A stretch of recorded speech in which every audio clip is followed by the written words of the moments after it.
Bueno, La narrativa como... también se puede trabajar. La ¿Cómo? narrativa desde del espacio al aire abierto, narrativa es muy bueno también trabajarlo. Conociendo las especies, nombrándolas con los nombres, porque por ahí en la escuela no se los ve, no se lo trabaja. Entonces, una vez conocidas las especies, se trabaja la producción textual, desde los animalitos, como decía la señora recién, a llegar a una narrativa de un cuento, de una fábula. Es muchísimo para dar, y cálculos también matemáticos con respecto a cuántas especies sobreviven, cuántas faltan, si se extinguieron. Uy, se me cortó. Bueno, buenísimo, me encanta, porque se nota que estoy hablando con docentes y yo no soy docente. Y llegaron enseguida al enfoque de que esto es una herramienta educativa, exactamente, que era una de los principales planteos que estábamos haciendo. En realidad yo iba a encararlo, soy ingeniera, apuntamos a lo productivo siempre, con esta pregunta que tenemos acá: ¿qué se les ocurre que obtenemos nosotros de los árboles? Y Claro, ahora otra madera, vez. papel. Exactamente, ¿qué más?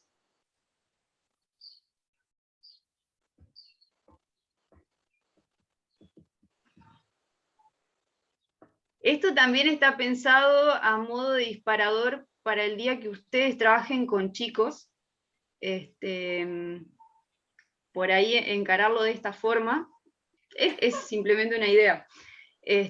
¿Cómo hacemos para plantearle esto a los chicos? Que vean los árboles de una forma multifocal, digamos. Entonces esto es un ejercicio similar al que ustedes harían en clase. Si ustedes les hacen esta pregunta a los chicos, ¿qué esperan que respondan? Y lo Toda la primero que variedad. sorprendieron, lo primero que respondieron fue que eran para sombra, por ejemplo, en nuestra escuela. Después sí, ya lo estuvimos trabajando mucho también en cuanto a las utilidades de los árboles, ¿no? Y más de las cortinas forestales. Bien. También el tema de la oxigenación, la importancia de la vegetación, ¿no? Claro. ¿Ustedes ven la pantallita también como yo la veo? ¿O ven solo Sí, la presentación? sí. La presentación, Katia. Ah, listo. No sabía si ustedes veían las pantallas de la charla. Bueno, acá unas ideas, la imagen es ilustrativa de todo lo que podemos obtener de un árbol, y las cortinas forestales las podemos plantear en este sentido para que produzcan todo esto, no todo junto, obviamente, pero digamos el enfoque puede ser múltiple. Y acá vemos, obviamente podemos obtener de los árboles que usemos frutos, semillas, alimentos, aceites para producir medicina, para hacer artesanías, flores para que sean decorativas. Tener en cuenta el impacto que tiene, por ejemplo, en la actividad de los polinizadores, de mariposas, de abejas, abejorros, para qué se usan las hojas. Bueno, que las hojas en sí mismas también son un fertilizante, digamos, contribuyen a la construcción de la fertilidad del suelo, de las cuales también se pueden obtener esencias, aceites esenciales, pueden ser forrajeras. Las raíces inclusive se pueden utilizar. La madera quizá es la respuesta más fácil y la primera que nos surge, que podemos obtener de un árbol. Y en este caso, por ejemplo, sí se puede plantear cuando nosotros hablamos para un establecimiento productivo hacer una cortina forestal, si fuera de varias hileras, hacerla de forma escalonada para que tenga un aprovechamiento maderable también. Y después, bueno, tenemos los subproductos de los árboles, como tinturas, colorantes, taninos, el látex, el caucho, las resinas, fibras. Bueno, es infinita las opciones de los propósitos que podemos encarar en una cortina forestal. Esto está bueno que lo tengan en cuenta, porque cuando nosotros empezamos a charlar en las escuelas qué enfoque le podemos dar a la cortina forestal, que no sea simplemente frenar la deriva, ustedes pueden tener en cuenta todo esto, y cada escuela puede encarar un proyecto particular y diferente a otras en función de los intereses que tengan. ¿Qué otros motivos tenemos para plantar árboles? Esta es, bueno, está muy en boca de todos los motivos. En particular, sí, por el impacto ambiental, el cambio climático, la fijación de carbono atmosférico, los bosques son una reserva de carbono. Uno de los problemas que trae el desmonte es, aparte de la tala de árboles y su reemplazo, se queman los residuos del desmonte. Ese carbono, en lugar de estar fijado en la madera, vuelve a estar dando vueltas en la atmósfera otra vez, siendo que es un gas de efecto invernadero. Son un refugio para la fauna, insectos autóctonos, protegen el suelo, evitan el desgaste y la erosión, las raíces fijan el suelo, el follaje frena el impacto de las gotas de lluvia cuando hay precipitaciones, todo esto favorece la infiltración, protegen el suelo, por decirlo de una forma sencilla. Amortiguan ruidos, como decíamos hoy, si las barreras forestales tienen esta función, lo mismo los bosques, retienen las partículas de polvo y liberan vapor de agua a través de la absorción por las raíces. Todo el agua que no utilizan en la fotosíntesis, los árboles las liberan por evapotranspiración al medio ambiente, lo que contribuye también a la regulación térmica de nuestro ambiente.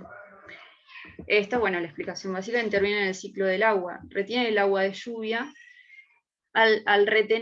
Cuando llueve, el árbol frena el agua y favorece que infiltre, en lugar de escurrir. ¿Cómo puedo explicar esto? Si nosotros tenemos un suelo desnudo y llueve, ustedes van a ver enseguida que el agua empieza a correr y hace surquitos. Esos surcos erosionan, llevan partículas de suelo, y eso implica una pérdida de suelo por arrastre del agua, que termina en los cauces de arroyos y demás. Eso es erosión. En el suelo, la parte más fértil que tenemos son los primeros centímetros de tierra, que cuando el suelo está descubierto y desprotegido, el agua erosiona y arrastra, y eso es una pérdida, bueno, ni hablar en el sueldo productivo, pero también para todos los ecosistemas, porque después para cada una semilla que caiga ahí después no va a tener las mejores condiciones para crecer y desarrollarse.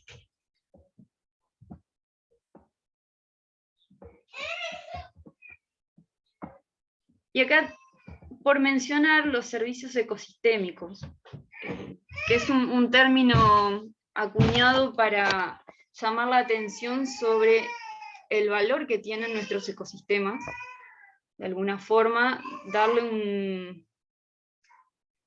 un valor en cierto sentido económico. Se hizo porque por la falta de atención de las personas al impacto ambiental, al daño que se estaba haciendo a los ecosistemas, se buscó cuantificar el impacto económico que tienen los daños que provocamos o que provocan nuestras actividades a los ecosistemas. Los servicios ecosistémicos son todos los beneficios que nosotros obtenemos de los ecosistemas. El ecosistema, bueno, no se lo voy a explicar a ustedes, que se lo tienen que explicar a los chicos, pero es el conjunto de organismos vivos y el medio físico. Conjunto de plantas, animales y microorganismos en convivencia con el medio físico, la tierra. Tienen todo que ver con el bienestar humano, y todas nuestras actividades económicas dependen de un medio ambiente sano que pueda proporcionarnos esta serie de bienes y servicios. Se clasifican en 4, que son de abastecimiento. De los ecosistemas obtenemos nuestro alimento, madera, fibras. De regulación, es los servicios que permiten que nuestro entorno se mantenga estable, que regule la calidad del aire, que filtre el aire, regule el ciclo del agua, que evite que se produzcan inundaciones, sequías, la polinización, la fertilidad del suelo. Todo tiene que ver con una regulación y una cierta estabilidad de nuestro entorno.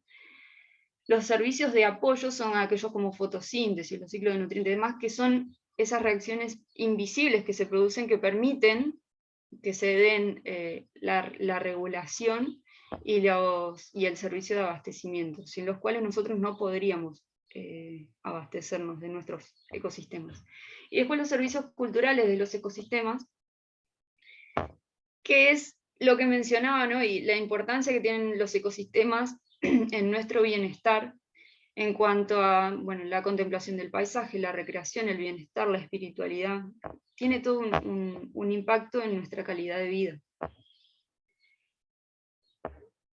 ¿Por qué es importante esto? La importancia de la biodiversidad, que es lo que estamos hablando acá. Es importante proteger y gestionar de forma sostenible los ecosistemas.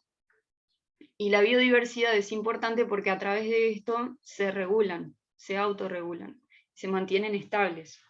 A más rico, a más biodiverso sea el ecosistema, mejor control va a haber y más estabilidad del ecosistema. La diversidad es importante dentro de la especie y entre especies. Dentro de la especie me refiero a que es importante que haya diversidad genética. Nosotros, por ejemplo, podemos enfocarnos en un algarrobo. Algarrobos tenemos en Entre Ríos y tenemos en Córdoba, pero no van a ser genéticamente iguales. Y eso es importante, es bueno, porque son algarrobos de la misma especie, pero adaptada a diferentes ambientes. Y lo ideal es conservar esa diversidad, porque obviamente no va a ser lo mismo, no va a estar igual de adaptado y no va a ser igual de resistente y sano y útil un algarrobo traído de Córdoba plantado en el medio de Entre Ríos, por ejemplo, o uno de Entre Ríos llevado al medio de Córdoba. Acá tenemos el contraste evidente, puse las dos situaciones extremas, lo que es la baja biodiversidad y lo que es la altísima biodiversidad. Obviamente no son comparables, no vamos a decir que en el fondo de nuestra casa tenemos que tener una selva como la de la foto, pero era para ilustrar a lo que me refería.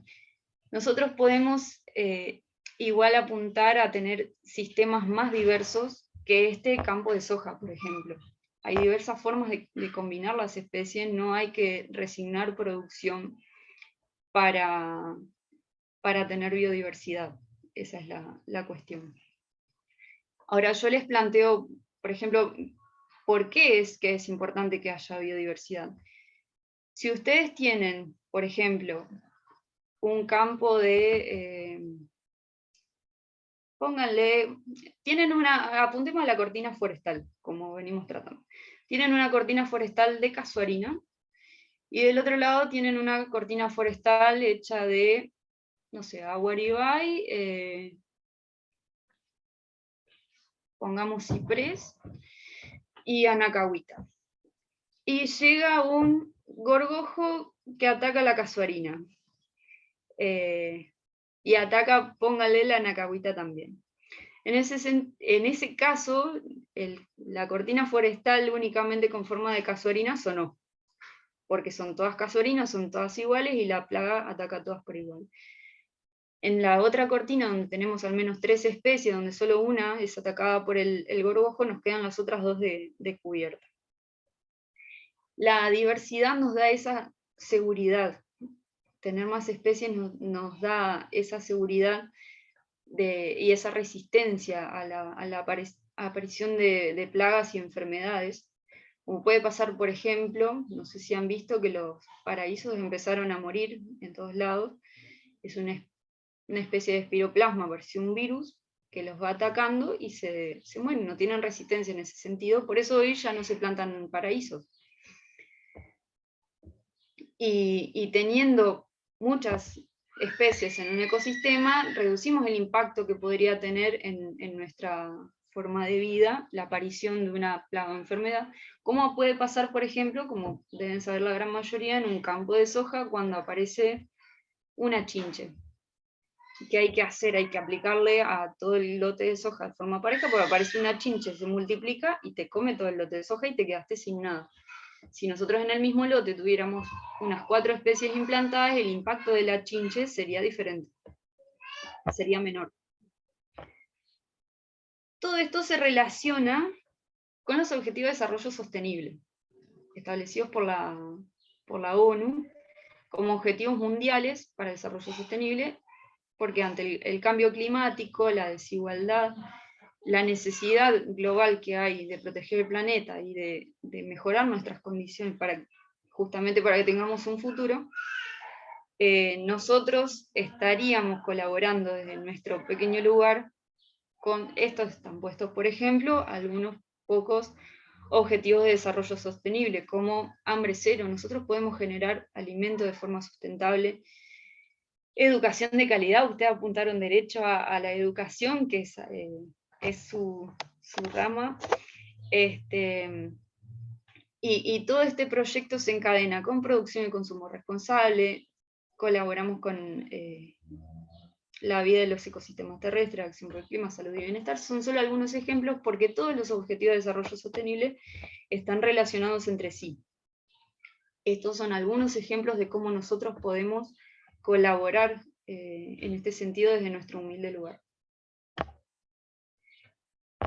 Bueno, nuestra propuesta, poner nuestro grano de arena, crear barreras forestales en las escuelas rurales que tengan otros usos y beneficios, que contribuyan, en particular, más allá de frenar la deriva, y de todos los otros beneficios que ustedes mencionaron, a recuperar y conservar la biodiversidad florística y faunística de nuestra región. Brindar una herramienta educativa más a disposición de los alumnos y de la comunidad, y todas, aparte, producir fruto, medicina, tinturas de esencias, miel, propóleos, polen, madera, sombra, me faltó poner acá, muy importante. Y bueno, ni hablar que una cortina forestal genera también, por el cambio que hace, un microclima que permite que se produzcan otras cosas al reparo de esa cortina forestal. Nuestra propuesta, bueno, acá se me tapó, pero especies nativas. El proyecto lo encaramos con el objetivo de usar al menos un 50% de especies nativas. Y especies nativas le llamamos a aquellas que son originarias de una región natural, que se originaron, se desarrollaron y crecieron en una región y son de esa región en particular. Exóticas llamamos a las que vienen de otra región natural. ¿Y qué beneficios obtenemos de estas especies? Bueno, y acá en imágenes tenemos especies autóctonas que producen fruta, de las que podemos obtener medicina, que son refugio de las aves, que son el sustento de fauna autóctona. Por ejemplo, en la imagen tenemos el zorzal chalchalero, se alimenta del chalchal, por ejemplo, una de las frutas de las que se alimenta. La mariposa esa es el zafiro del talar. Y bueno, chiquitito acá abajo vemos un tala. ¿Cuál es el beneficio de usar especies autóctonas? Es que están adaptadas, son de este lugar y son rústicas, son resistentes a enfermedades que pueden aparecer, a las condiciones climáticas que se dan en este lugar. La gran mayoría, si nosotros las plantamos en el lugar donde crecieron y se desarrollaron, no necesitamos darles cuidados especiales para que prosperen. Y el que ven acá arriba es un algarrobo histórico de Santo Tomé, puesto como ejemplo. ¿Y esto por qué? Porque las especies nativas son nuestro patrimonio histórico, son nuestro vínculo con la historia, y son los que nos dan ese sentido de pertenencia al lugar. Ni hablar que el algarrobo tiene un valor simbólico especial. El algarrobo, bueno, no sé pronunciarlo bien, no lo voy a hacer, pero del guaraní es el árbol, porque era el sustento, el principal árbol al que recurrían los aborígenes de esta región para su subsistencia.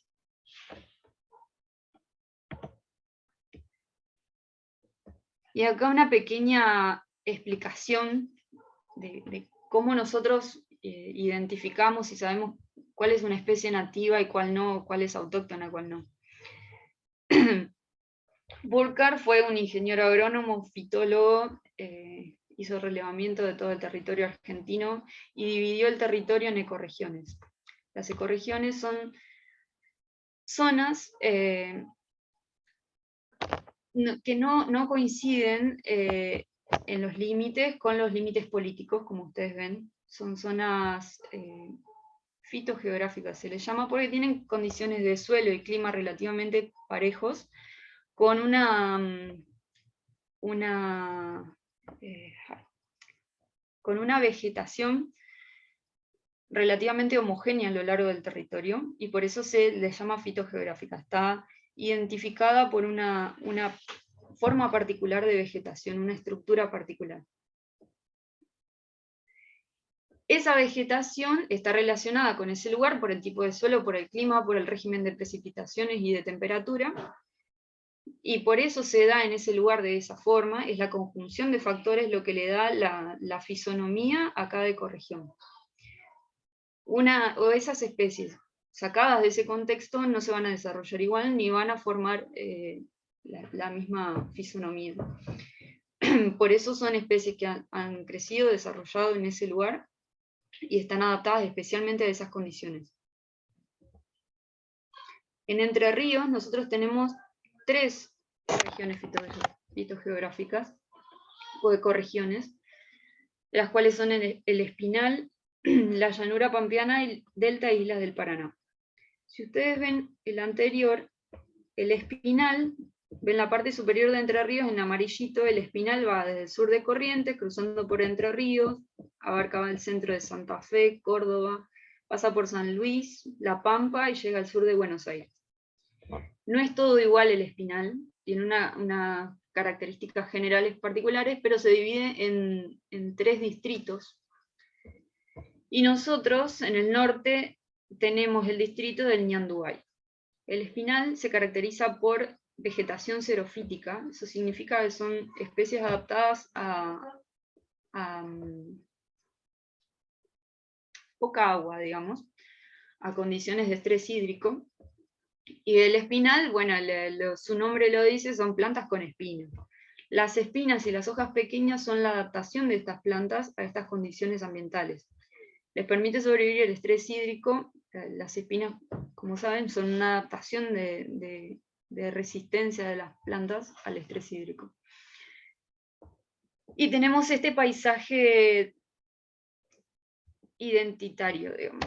Este es el paisaje que identifica el espinal. Vemos acá, bueno, ustedes lo habrán visto recorriendo la provincia.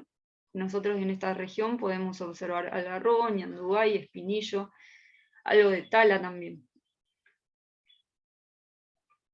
Después tenemos la llanura pampeana. Ustedes ven en el anterior, la llanura pampeana es todo esto en verde clarito.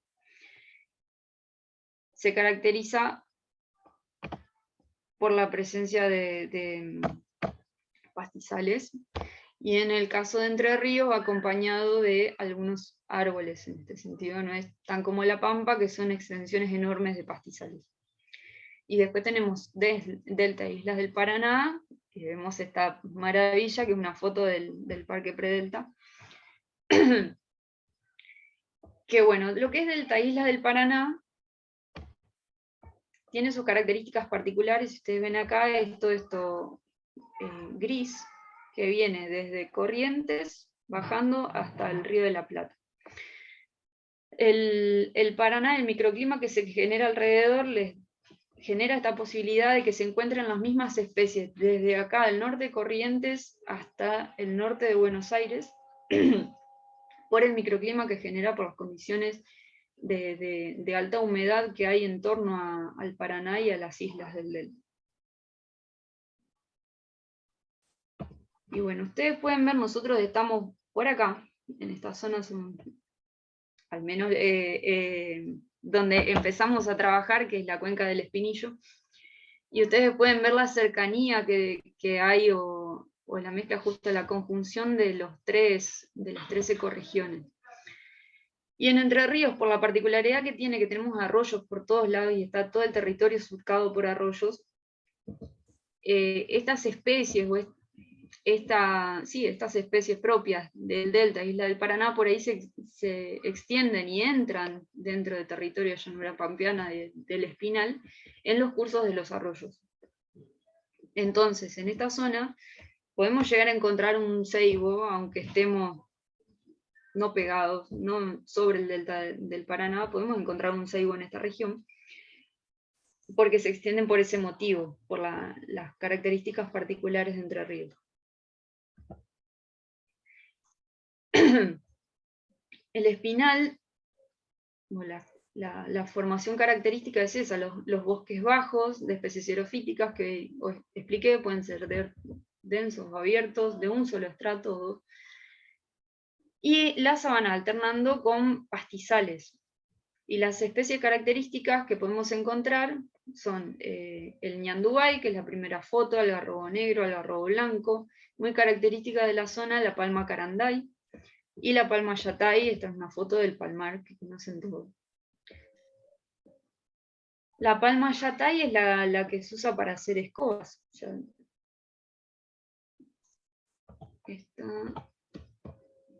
Bueno, yo les describo estas primeras y después les muestro algunas fichas hechas elaboradas por el Jardín Botánico de Oro Verde, para hablar un poco más de estas especies y en qué se caracterizan. En la llanura pampeana, la comunidad dominante es el flechillar, lo que hablábamos de un pastizal, y bueno, la flechilla, no sé si la conocen todas, con la que juegan los chicos, que se prenden en la ropa. En algunos lugares se forman juncales totorales, dependiendo el relieve, y en barrancas albardones suelen combinarse con árboles como en los talares. Y se asocian en la pampa entrerriana con árboles como algarrobo, ñandubay, tala y ombú. En Delta e Islas del Paraná tenemos siempre agua, lo que explicaba hoy que genera el efecto climático local. Eso atempera las temperaturas extremas que hay. Por eso puede haber un ceibo que se hela en la costa del Río de la Plata. Atempera los efectos extremos de las temperaturas, que por ejemplo, si ustedes plantan un ceibo al descampado por ahí en el medio del cerrito, y más probable se les va a morir enseguida porque no tiene las mismas condiciones que necesita para desarrollarse. Este río permite que se den estas condiciones en toda esa longitud, desde Corrientes hasta Buenos Aires. Y los bosques, bueno, ni hablar, acá tenemos cantidad de especies que podemos encontrar: sauce criollo, aliso, ceibo, curupí, mataojo. Arrayán se le llama al mato, no es el arrayán del sur, es pariente, es una mirtácea también. La palmera pindol, canelón, timbó y higuerón. Y se dan los arbustales.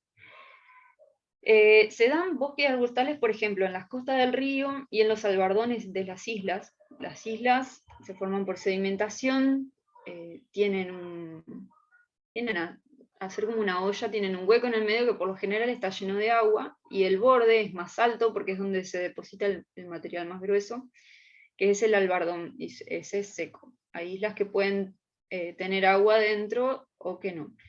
En esos espacios donde no hay agua permanente se generan los bosques y los arbustales, donde puede haber espinillo, rama negra, duraznero, chica, sarandí. Y en los lugares con agua permanente pueden aparecer comunidades acuáticas como el camalote, junco, el irupé, y en las intermedias las cortaderas, totoras, el plumerillo y el canutillo. Plantas típicas de este ambiente. Y acá, díganme si siguen viendo mi pantalla.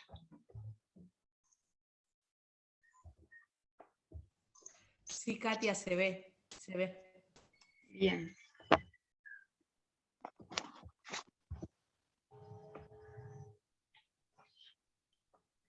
¿Ven la ficha?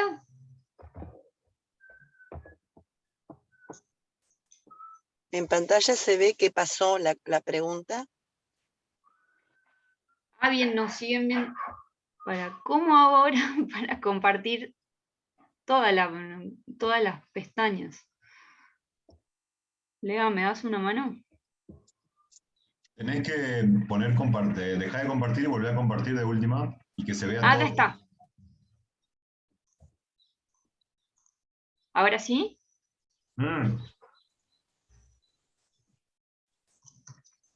¿Ahora lo ven? Acá dice azota caballo. Sí, se ve en la ficha. Bien. Bueno, estas son fichas elaboradas por como ustedes ven acá, por la Facultad de Ciencias Agropecuarias, con el Consejo de Educación, gente del Jardín Botánico de Oro Verde.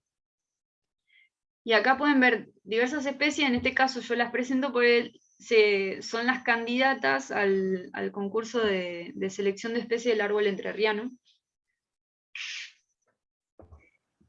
Y bueno, ustedes pueden ver acá, muchos preguntaron por ahí a qué material podrían recurrir para identificar especies o para conocer especies autóctonas, y este es uno que está muy lindo armado. Pues les da, por un lado, las características morfológicas y botánicas de los árboles, y les dice, por ejemplo, acá el estatus de nativa y a qué zona pertenece. Esta, como ven acá, es de la selva paranaense en galería, como son la mayoría de las especies. El azotacaballo es muy lindo y obviamente si ustedes lo sacan de este ambiente y lo plantan en un lugar descampado, no al lado de un arroyo, pongámosle, sí corre el riesgo de helarse.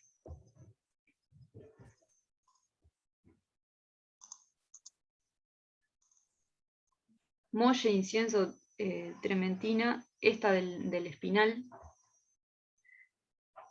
laurel criollo, también delta, islas del río Paraná. Voy a buscar y seleccionar algunas particulares para observar, pero ustedes pueden ir viendo todas especies que son muy típicas, obviamente si se presentaron para seleccionar el árbol entrerriano. El viraró, por ejemplo, es más de la costa del Uruguay. Por eso no lo van a encontrar en la costa del Paraná. Aliso del Río. ¿Cómo? Mientras vos presentás, te comento que estas fichas las hicimos nosotros, es decir, el Programa Provincial de Educación Ambiental, conjuntamente con el equipo del Jardín Botánico. Se hicieron en el marco de la elección del árbol entrerriano. Entre Ríos tiene un día que es el día del árbol, el árbol entrerriano, pero no había una especie que lo represente.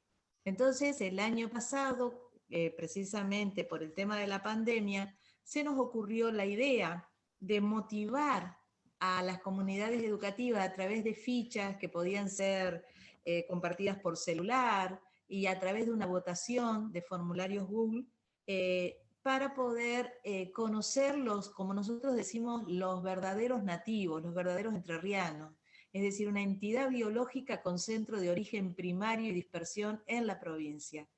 Y a partir de ahí empezamos a trabajar con el equipo de Jardín Botánico y también de la Cátedra de Espacios Verdes de la UNER para hacer un listado de plantas nativas. Nosotros hicimos un primer listado de 65 y terminamos definiendo 28 especies. Esas 28 especies construimos estas fichas que vos estás mostrando en este momento y a través del programa de educación ambiental se hizo la difusión y se comenzó la votación. La votación fue muy interesante, ganó el espinillo o el aromito, según el nombre vulgar que se utilice. Y segundo, nosotros tenemos, bueno, lo que es el chañar, y tercero, el sauce criollo, verdaderos representantes de diferentes ecorregiones de la provincia. Y también el mapa que mostrabas de las ecorregiones, eso es un trabajo nuestro, un trabajo que hizo el PEA en el año 2008, este es 2020, estas fichas, el otro es del 2008, y con ese trabajo hicimos 500 especies de la biodiversidad nativa. Ese trabajo que vos mostraste, el último, inclusive tiene las fichas técnicas en un juego digital, en un CD interactivo, de las especies nativas potencialmente medicinales y su uso, y las nativas potencialmente alimenticias con las recetas. Eso fue distribuido, 3.000 ejemplares se distribuyeron en todas las escuelas entrerrianas, y a partir de ahí nosotros empezamos, junto con la Cátedra de Gastronomía de Water, a hacer un taller de nativas comestibles sobre la base de ese material.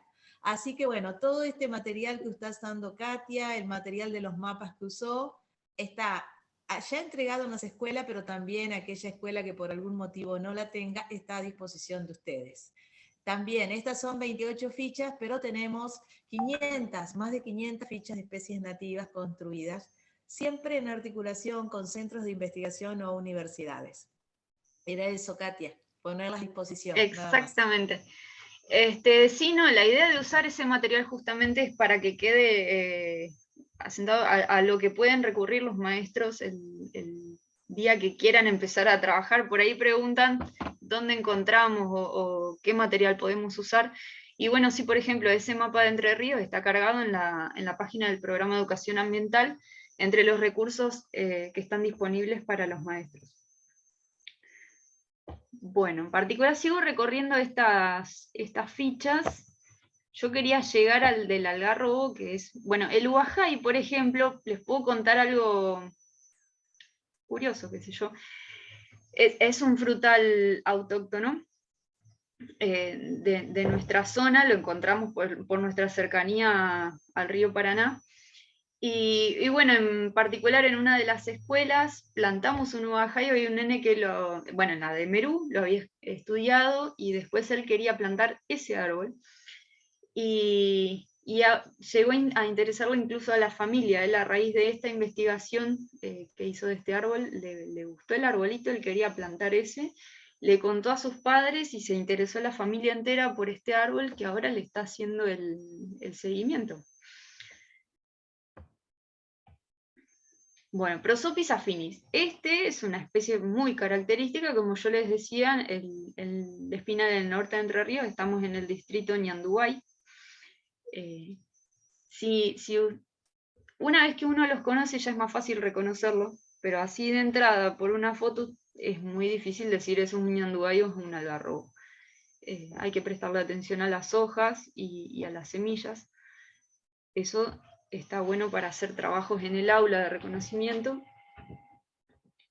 y que los chicos empiecen a reconocerlas, a distinguir unas de otras. La sombra de toro la pueden llegar a encontrar en esta zona del Espinal, y también se encuentra mucho en las barrancas del Paraná. Celtis tala. Esta es una especie clave en el sentido de que, bueno, está presente en toda la provincia de Entre Ríos, produce fruta que es comestible y atrae a más de 20 especies de aves por la fruta que produce. Por eso es importante para la conservación de la fauna local. Y bueno, el algarrobo negro, el árbol por excelencia, acá lo tienen, también presente en toda la provincia, importante por la madera y por otras aplicaciones que tiene el árbol. Es la algarroba, la harina de algarroba, con sus chauchas tostadas se hace harina, que era parte fundamental de la dieta de los pueblos originarios, y que se ha perdido en este momento. Recién ahora uno puede ir a las dietéticas y encontrar, que es muy cara obviamente, la harina de algarroba. Guayabo colorado, el virajú es más de la selva de la barranca del Paraná, y el algarrobo blanco, si ustedes lo ven, tiene una silueta un poco diferente, y las chauchas son diferentes al algarrobo negro. También muy importante por la madera. La mayoría de los muebles de algarrobo que nosotros usamos, que en su mayoría acá se producen en Chaco, son de este árbol. La chaucha también es comestible. Y también es forrajera, tanto las hojas como las chauchas, por eso es importante en sistemas ganaderos. Bueno, me vuelvo a la presentación. Bueno, íbamos con, estas son las ecorregiones, y vieron algo con Lea en la clase anterior, que era lo que es el paisaje originario. Y bueno, originalmente nosotros tenemos mucha influencia de nuestra ascendencia europea. Los primeros asentamientos, si ustedes piensan, por ejemplo, Santiago del Estero, uno de los primeros, se asentaban en lugares ricos, donde había cantidad de recursos, madera, alimento, agua, en lugares exuberantes, digamos. Y ustedes pueden ver lo que es hoy. Porque podemos decir, ¿y cómo sabés que antes acá estaba todo lleno de algarrobos, por decirlo? Y hay registros de la época de las colonias, por ejemplo, este era de un viaje entre Santa Fe y Córdoba, y un hombre que relataba, la gente hacía los informes, llevaba diarios, decía, a los lados del camino había montes de algarrobo, y el suelo debajo de ellos materialmente estaba alfombrado con su fruta. Toda criatura o animal se alimenta en este país de algarrobo. A Córdoba en ese momento se la llamaba el país la provincia del algarrobo, era toda la superficie y bueno, hasta esta zona cubierta de algarrobos. ¿Y qué pasó? Bueno, llegó el tren. Originalmente, en los primeros años después de la colonización, el monte no cambió tanto, porque si bien los españoles introdujeron el ganado, y obviamente cambiaron el aspecto y el monte, pero no tanto como lo cambió el tren. Y ustedes pueden ver el impacto que tenía, que en 1914 había 105 millones de hectáreas en todo el país, que era un tercio de la superficie del país, y a fines del siglo XX quedaban menos de 35 millones. Esto es un trabajo de la Cátedra de Pastizales de la Facultad de Ciencias Agropecuarias, hasta que en Entre Ríos, a principios del siglo, había 2.500 millones de hectáreas, y actualmente es menos de 500, y tengan en cuenta que esto es un dato de 1999. La superficie sigue disminuyendo actualmente por el avance de la agricultura extensiva sobre el monte. Ahora, ¿cuáles son las consecuencias de esto? Lo que veíamos hoy se relaciona con los servicios ecosistémicos, con las funciones que tienen los árboles en los ecosistemas. No estamos, ni hablar que en ese momento el tren era progreso. ¿Y qué pasó? Bueno, en todo lo que era el centro del país se desmontó primero, la mayoría de los árboles terminaron en durmientes y leña, combustible para el tren y para construcciones. En ese momento fue progreso y disminuyó drásticamente la superficie de bosques nativos. Actualmente sigue disminuyendo, y esto impacta directamente en nuestra vida porque los bosques son parte fundamental de la regulación del ciclo del agua y de la estabilización de las cuencas hidrográficas. Por eso se nos ocurrió que una buena forma de trabajar era organizando las escuelas o trabajando en torno a las cuencas, porque pues los árboles estabilizan los bosques estabilizan las cuencas, regulan la dinámica del agua y evitan que pase esto justamente, al frenar el agua, favorecer la infiltración y evapotranspirar, genera un régimen particular de lluvias en la zona, evitando que pasen estos extremos como estamos viviendo hoy día, que vamos de puntas de sequías históricas a inundaciones históricas, y es justamente porque falta esa regulación. Y otros efectos que ha producido es la pérdida de la biodiversidad. Esto es un tordo amarillo en peligro de extinción en esta zona, y esta es la mariposa bandera argentina, que es propia de acá, se alimenta solo de 3 especies que se distribuyen desde Entre Ríos hasta Misiones, como son el coronillo, ingá y bugre. El bugre se encuentra más sobre la costa del Uruguay, el ingá sobre la costa del Paraná, la pueden encontrar desde acá hasta Corrientes, Misiones, y el coronillo se encuentra en toda esta zona. Pero ¿qué pasa? Porque es una especie, justamente como dice el nombre coronillo, por la corona de Cristo, llena de espinas, poco apreciada, pero vemos que esta mariposa tan hermosa y bueno, que tiene su función en el ecosistema, necesita esa especie para vivir, y necesitamos todos, ¿qué pasa? Para tener garantizados los servicios ecosistémicos y nuestra estabilidad, necesitamos garantizar la presencia de todas las especies y que todas tengan su oportunidad de desarrollarse y mantener el equilibrio ecosistémico. Bueno, esto era por qué la importancia de trabajar con especies autóctonas, recuperarlas y revalorizarlas en nuestro entorno. Ha pasado en las escuelas por ahí que está bien, son creencias muy, muy arraigadas en nuestra forma de pensar que traemos desde siempre. Nos plantean cómo vas a poner plantas con espinas en la escuela.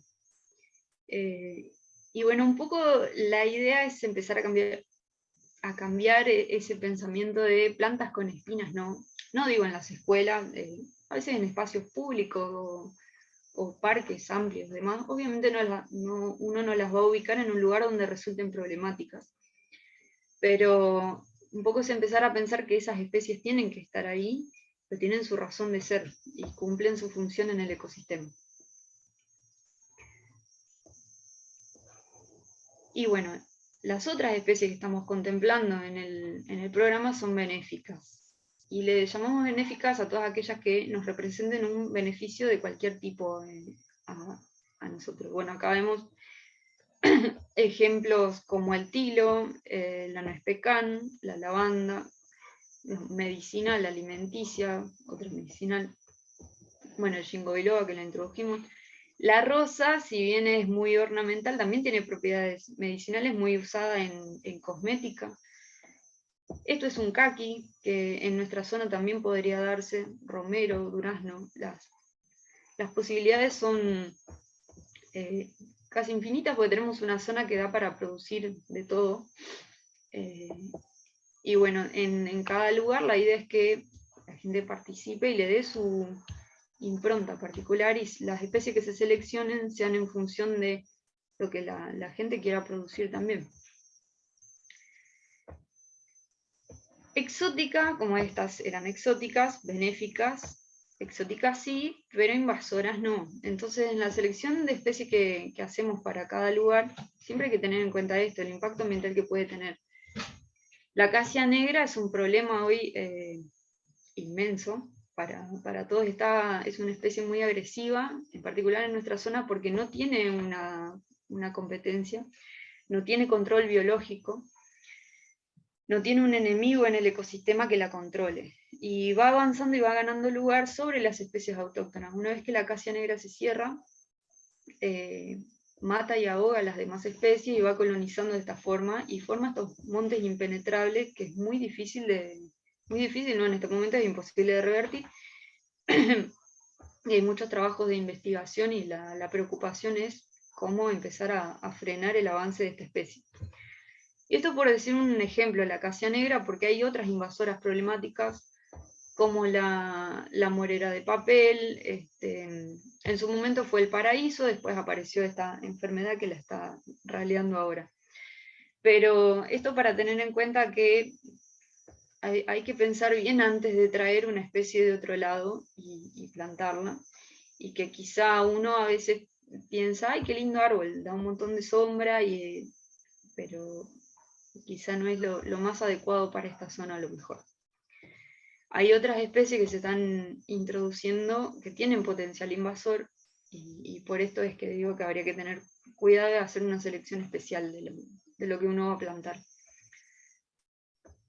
Y bueno, pasando a lo último, nuestra plantación, hablando de las etapas, lo que tenemos en cuenta para planificar una plantación. En primer lugar, siempre hacer un recorrido del lugar, conocer las condiciones, dónde está emplazado, cómo es el suelo, si hay árboles preexistentes, si hay edificios preexistentes, las estructuras que tenemos, los tendidos eléctricos, caños de agua que pueda haber, la circulación, el acceso a los lugares. Todos estos factores hay que tenerlos en cuenta antes de iniciar la plantación. Después trabajamos con imagen satelital para tener idea de las dimensiones del predio, tener en cuenta dónde están ubicadas las estructuras preexistentes, y fundamental conocer la orientación del lugar, dónde está el norte, por dónde sale el sol, por dónde se pone el este, el oeste, cómo cambia ese asolamiento durante el año, porque saben que la inclinación del sol varía a lo largo del año, en verano e invierno, y eso hay que tenerlo en cuenta a la hora de planificar, por ejemplo, dónde va a haber lugares de sombra y dónde de sol. Y bueno, después pasamos a la selección de especies, en base al tipo de suelo que tenemos en cada lugar, a las condiciones, si es un lugar con reparo, si es descampado, la posibilidad de tener agua en las raíces, va a condicionar el tipo de especies que se puedan utilizar. En este caso nosotros, como el programa está abierto a trabajar con especies benéficas, si nosotros vamos a ser estrictos con lo que es una especie autóctona y exótica, por ejemplo, una especie que sacamos de Jujuy y la plantamos en Entre Ríos, y estrictamente va a ser exótica, porque no es una especie que se haya desarrollado y adaptado a ese lugar. Pero nosotros sí estamos abiertos a trabajar con especies argentinas, si bien le estamos dando preponderancia a las especies que se han desarrollado y adaptado a este lugar. Y por ahí se tienen en cuenta algunas excepciones, como como decíamos con las benéficas, árboles que produzcan fruta, que sean medicinales, y obviamente que no se conviertan en una invasión en este lugar. Por ejemplo, un árbol que les gusta mucho es el jacarandá. No es originario de nuestra región, de la cuenca del Paraná, pero se ha adaptado tan bien y ha proliferado que uno va ahora a las barrancas del Paraná, por ejemplo en Villa Urquiza, encuentra jacarandá por todos lados, siendo que no es de acá, es de Tucumán. Lo mismo con las tipas, que bueno, ya se han introducido, difundido y naturalizado en nuestra zona, pero por esto también hay que tener en cuenta y tener esos cuidados de traer una especie del otro lado del país que acá se puede convertir en invasora. Estos son los preliminares, el diseño preliminar el borrador sería, después lo vamos bajando a tierra, lo formalizamos, siempre teniendo en cuenta, como yo le decía, los accesos a los establecimientos, las estructuras preexistentes, que los árboles que se planten no tienen que comprometer la integridad del edificio, dejar los lugares libres de paso, dejar lugares de asoleamiento, poner cortinas forestales en los lugares pertinentes que sean colindantes a los campos agrícolas. Y bueno, y seleccionar especies adaptadas a este lugar. Y bueno, después pasamos a conseguir las especies, que eso fue una cuestión aparte. ¿Por qué? Porque especies nativas están muy poco difundidas en nuestros viveros. No se producen especies nativas porque hasta ahora no eran de interés. Y entonces son difíciles de conseguir, hay muy pocos viveros en la provincia que produzcan, lo que es una falencia, porque por ejemplo, si nosotros estamos queriendo conservar la biodiversidad de la zona, tanto específica como genética, o sea, tanto en cuanto a cantidad de especies como de la genética dentro de las especies, lo ideal sería que nosotros conservemos, multipliquemos las especies que encontramos en nuestra región. Si vamos a plantar algarrobos, lo ideal sería que sean algarrobos salidos de semillas de esta región, que van a ser los que tienen la genética adaptada a nuestra zona. Y bueno, la etapa siguiente fue la marcación, el recorrido de los lugares y la marcación, y finalmente llegamos a llevar las especies a cada lugar donde tenían que estar. Y la parte más linda fue el trabajo con los chicos, tanto en la plantación como previo en el aula. Es lindísimo ver cómo los chicos asimilan tan fácilmente los conocimientos que uno les presenta y lo procesan, lo toman tan naturalmente. Y es lindo ver cómo los chicos no tienen los prejuicios que por ahí tenemos nosotros, los mayores. Por ejemplo, les puedo contar una anécdota, algo muy lindo, plantando en Estación Sosa, no, en Tabosi.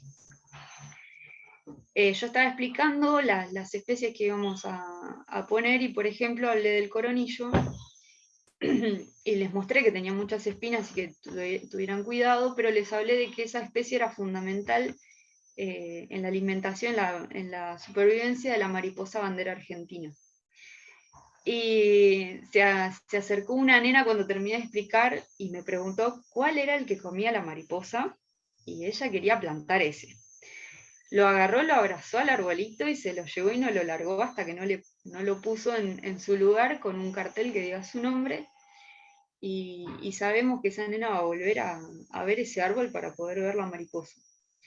Está buenísimo, es muy lindo ver que ellos no lo toman así como nosotros. No hay árboles lindos o feos, hay árboles particulares en función por la función que cumplen en el ecosistema, y eso es lo que hay que rescatar y la importancia que tienen estos árboles. Y bueno, por eso la importancia de que ustedes se involucren en este proyecto, porque ustedes son los que van a hacer llegar esto a los chicos. Está bueno empezar a tener esa visión más integral de nuestro ecosistema, y empezar a aprender desde la escuela las interrelaciones que se dan entre las plantas y la fauna, y con el suelo, ni hablar, fundamental las interrelaciones con el suelo, y que empecemos a ver el ambiente como un todo y del cual somos parte y no del cual somos dueños y señores. Un medio que tenemos que cuidar y ayudar a mantener. Y bueno, por último, yo mencionaba algunos recursos, me faltó poner acá la página, por ejemplo, del Programa de Educación Ambiental del Consejo de Educación, ahora ya se los agrego. Y son páginas, recursos que ustedes pueden utilizar. Acá en particular una curiosidad, el Google Lens. Algunos me decían cómo podemos reconocer las especies. Si ustedes buscan en el Play Store, en las aplicaciones del Google Lens, está muy bueno, es muy básico, pero por ejemplo, sacando una foto buena de una planta, en particular, es mejor si ustedes sacan una buena foto de una hoja donde se vea bien la forma, mejor si es foto del fruto o de la flor, muy probablemente los guíe a la identificación de la especie. Y con ese nombre que ustedes obtengan, se pueden ir a otras páginas, como al Darwinion, que es el Instituto de Botánica, donde por nombre científico les va a dar las características de la planta, la zona a la que pertenece, para qué provincia se considera autóctono. Y bueno, van a poder ver, buscar en base a conocer el nombre científico toda la forma de dispersión, después las aplicaciones que tienen las diferentes especies, ya sea alimenticias, medicinales, maderables. Así que, bueno, y estos son otros recursos a los que pueden acudir, ni hablar que el INTA tiene un montón de material, por ejemplo, el de las cortinas forestales pensadas para retener la deriva, especialmente para las escuelas rurales, material publicado por el INTA. El Jardín Botánico de Oro Verde, como veíamos hoy, junto con el Consejo de Educación, que difunde este tipo de material. Y aparte, el Jardín Botánico de Oro Verde también trabaja con las escuelas y recibe delegaciones de alumnos y hace recorridos y reconocimiento de especies de flora autóctona. Y bueno, estos son otras, como la Fundación Aves Argentina, para empezar también a hacer, como están trabajando en algunas escuelas, reconocimiento de aves autóctonas y empezar a aprender en ese sentido también. Y bueno, 1 millón de árboles es una campaña, una organización a nivel país, con el objetivo justamente de plantar 1 millón de árboles, apuntando a árboles autóctonos, que ha producido mucho material, por ejemplo, en cuanto a reconocimiento, en cuanto a multiplicación, inclusive están haciendo un mapeo y geolocalización de determinadas especies para saber dónde están plantadas. Así que es un material muy interesante y que está a disposición de todos en internet. Y bueno, termino con esto. Gracias a todos y espero haber sido clara. ¿Están ahí todavía? Sí, Katy, atenta a lo que nos comentaste, muy lindo material.